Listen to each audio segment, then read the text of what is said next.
Hi, we are back in the next part. In the previous part, I was speaking about Davy Jones. Davy Jones is this monstrous dude that turned monstrous because of love gone wrong in the movie Pirates of the Caribbean, the second one, Dead Man's Chest. A man that tries to hide, kill, and destroy his feelings because he's sick and tired of feeling pain. So he sears his conscience because of love gone wrong. But before his conscience is seared, he holds a woman hostage to an impossible life. Most of my exes are Davy Jones. Most of them have gone on to marry other women. And the thing that I am to them is a byword and a taboo. A lot of them are doing this with their hands when they look at my life.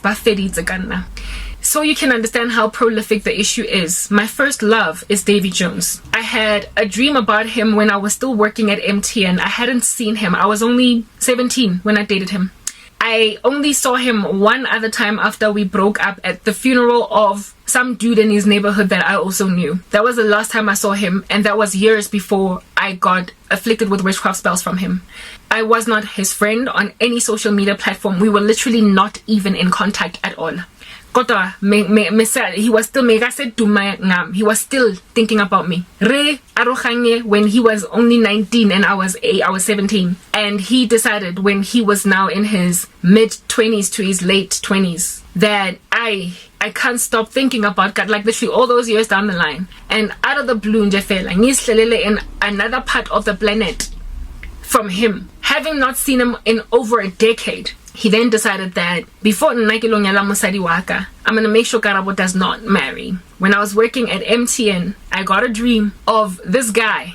It was a boardroom that I was in. I was running some meeting, and he was underneath the boardroom, caressing my legs, trying to do things to me underneath the fole. And I kept on, it was a very sexual dream, and I kept on telling him, let's say his name was Jabu. I was like, Jabu, what are you doing? Stop it. And I kept on hitting my concentrate on meeting. I couldn't concentrate in the meeting because he was seducing me from Kamuta Satafule.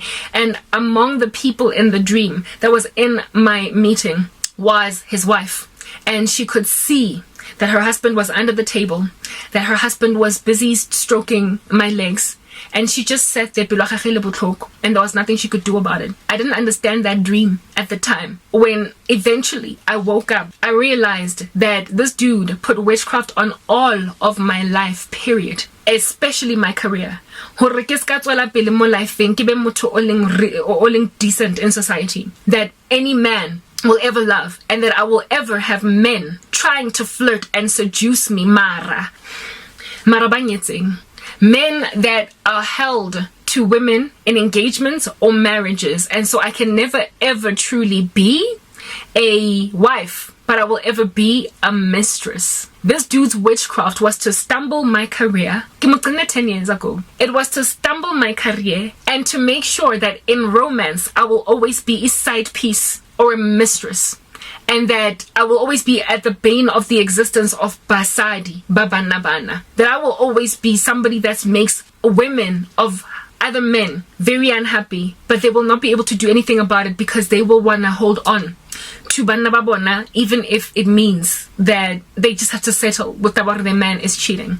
This woman in the dream, his wife in waking life, was so unhappy and so aware of the affair, yet doing nothing, that even when I was busy telling him, leave me alone, I'm in a meeting, and on top of that your wife is right there, that was just that one guy. It is no wonder, therefore, that namhlanje akishelwe handle ke banna ba etsang sense for me. Like a man that is single, never been married, the two of us come together in Christ and we love one another all the way into eternity. I am being wrestled, hassled, and afflicted by married men that are constantly trying to slide into my DMs, or men in relationships, men that are divorced, men that are whatnot.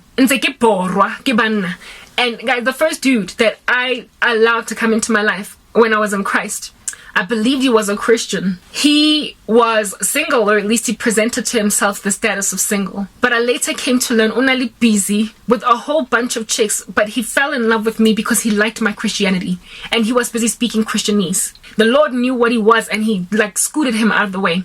He used to work in the same company as me, And I found it odd when he was busy talking to me, as I communicated, all of a sudden a couple of ladies in his department started to pass me shade. And I couldn't understand because I went from a history of being good with these women. And now that this guy's always got re-exchange notes, for attitude. When I asked him, what's going on? Why this chick? Why refuel alisona? Why kinelo alisona? Why mina aliso? He was like, I know they like me. They have a crush on me.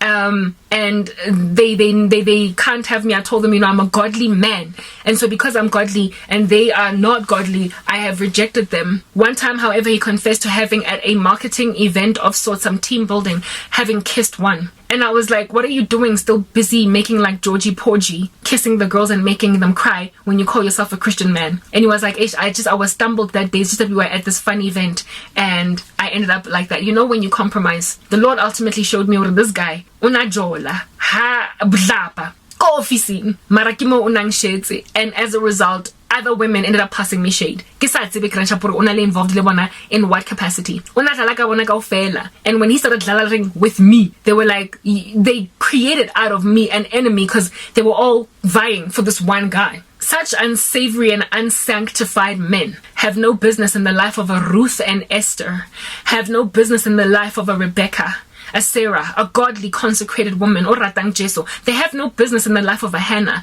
But these guys want Abigail. These guys want the daughters of God because they are greedy. That was the first dude to worm his way into my space, but God got me out of that real fast. The most recent guy, Otlileng, that became my fiance, the Lord showed me that after Akopana Linna, he was in the business of going holo. I had a dream of, yes guys, I'm looking at the time, I got a dream of a woman naked. Let's go into the next video.